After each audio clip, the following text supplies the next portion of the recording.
Hello everybody, welcome to my first Doctor Who review on YouTube. Yes, it's been a long time coming. A lot of people have asked me for it. I'm finally taking the plunge and doing it. Said he's doing it in a kind of haphazard way. I'm planning out a series of 6 that I'm going to do over the next few Who weeks of classic stories and of the revived series. Now a lot of people would think, hang on, you're a big Doctor Who fan, you probably start from the beginning. Nope, not this time. If you want to find out what I'm going to review, stay tuned.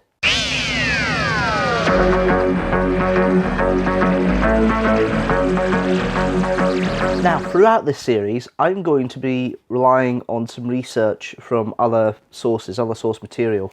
In front of me here is a book called Doctor Who: The Television Companion. It's a book that's about 20 years old now, and it was basically created to be an official TV guide to all of the classic series plus the TV movie back in the late 90s. And I've had this for, as I say, nearly 20 years, and it's how I, go back and get all the facts, the starting point for some of the facts of videos I've done. And this is how the 6 facts stuff I've done on the story I'm going to do today stems from this book. And in the book there is a review from the authors themselves, and there's also in here also a quick summary of the endings of the episodes, the transmission dates, and also the plot and things to watch out for in there, as well as some cast notes as well. So what I'm going to do is at the beginning of every review, when we talk about the plot, I'm going to read from this book. So the plot here for The Visitation is as follows. This is how they read it. The Doctor attempts to take Tegan back to Heathrow Airport, but the TARDIS arrives in the 17th century instead of the 20th.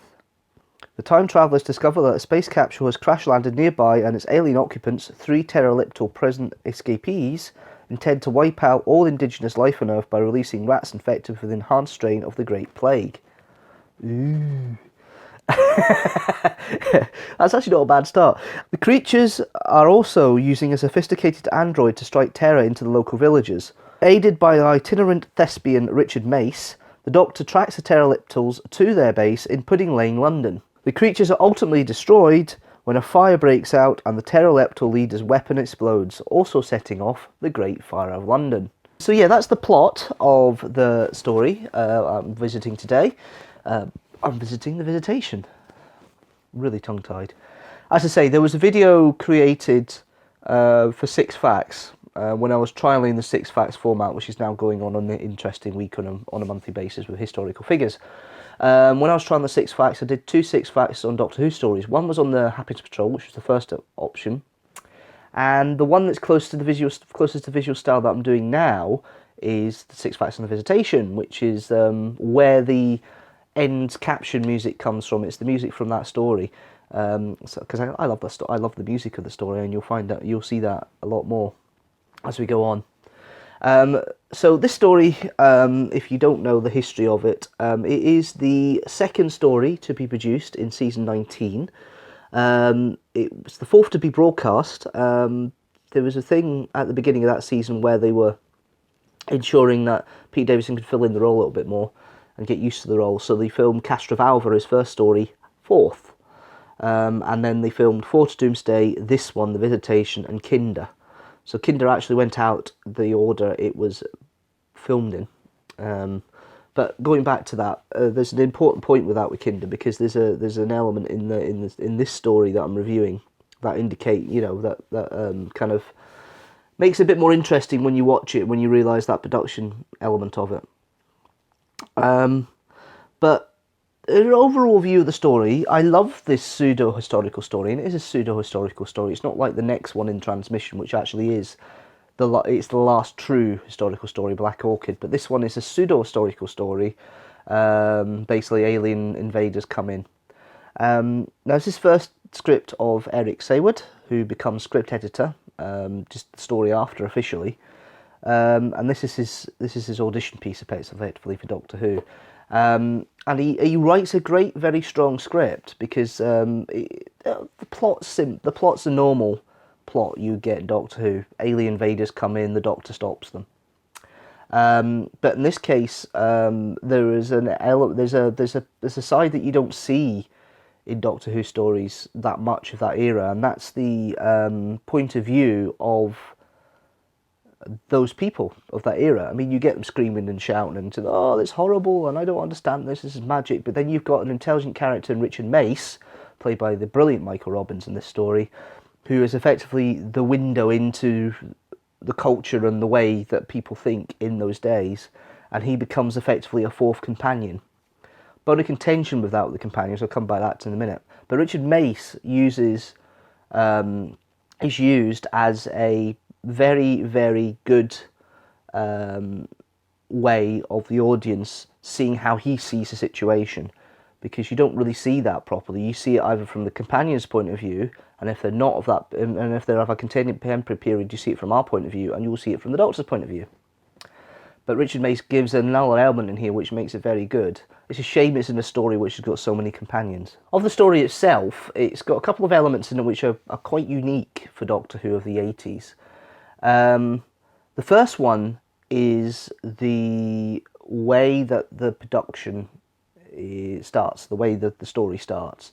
There's a prologue of about 4 or 5 minutes with characters that don't link in and don't work with the main characters in the story. They're completely separate, but they're there to set the scene of the pterodactyls crashing.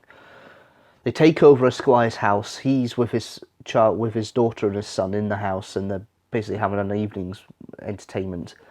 And the pterodactyls storm the house and they get killed, and then the house is turned into the base for the pterodactyls and their plot.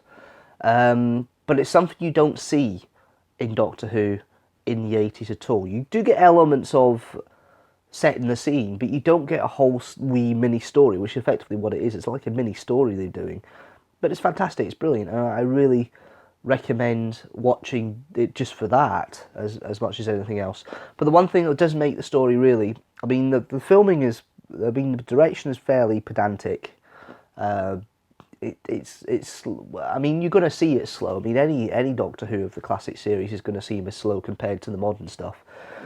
But this one there's a tension that builds up which works, but it is slow. It is really slow at times with the story, the way it kicks along. But that's just the nature of the era. But the thing that keeps it going in regards to you keeping interest is the music. So let's go through the principal actors and characters in this story. We've got the TARDIS crew, of course. We have the Doctor, played by Peter Davison. This is, of course, his second story, and you can see that it's his second story, because the Fifth Doctor isn't quite the Fifth Doctor character that we all know and love. The Fifth Doctor has a reputation of falling into situations and fighting his way out of it. This one, he does fall into the situation, but he's very proactive in finding out what's happening. Usually he just stumbles in and tries to get out of it. This one, he's going, hang on a minute, there's something not quite right here. I want to find out what's happening. Something doesn't seem right. And it's not as quite the quiet Fifth Doctor that we're used to. What I would say of this one is that he can be quite short at times in this story, especially with Tegan. I think they played on that a little bit with Tegan, because Tegan's supposed to be annoying, so the Doctor gets annoyed at her. And there's a couple of times where there's argument between them. Have a look around, see what papers you can find. Oh, you think they'll have left a forwarding address? Will you just look around? There might be something. There's very typical banter in the TARDIS at the beginning. Well, when I say banter, argument, because there's the references to Kinder in the beginning of the story, and that tends to be something that happens through the whole of the Fifth Doctor. It kind of starts on this story onwards. There's always a reference to the previous story, more or less, in every proceedings, every following story.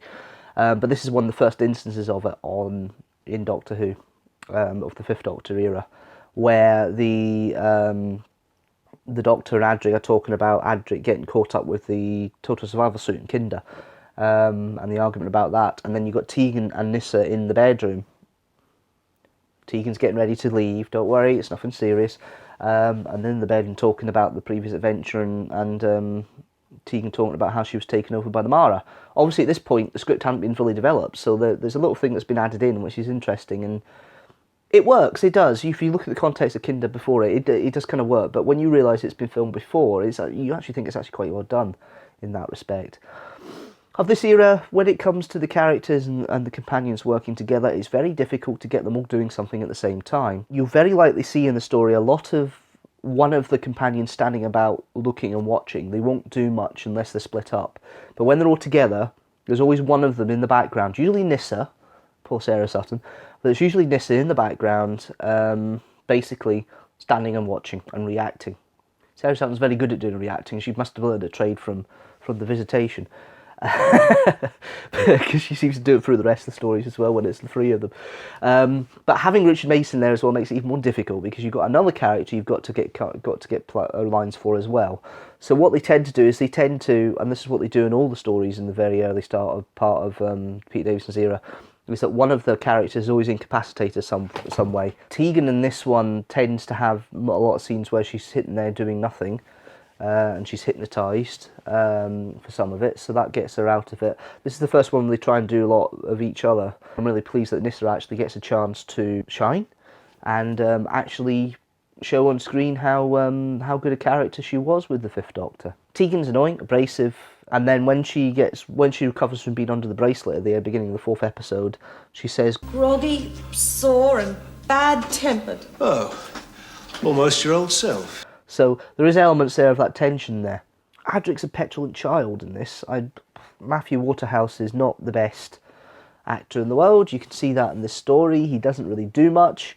The only thing that's really of noteworthy of Adric is that trip. Ah! Yes, that trip. Ah! That's the only noteworthy thing of the character because there's nothing much else he does in it. Going on the guest characters, you've got Michael Robbins, who was mentioned already with Mason. He does a very good role of it. And then you've got Michael Melia, who plays the pterodactyl leader.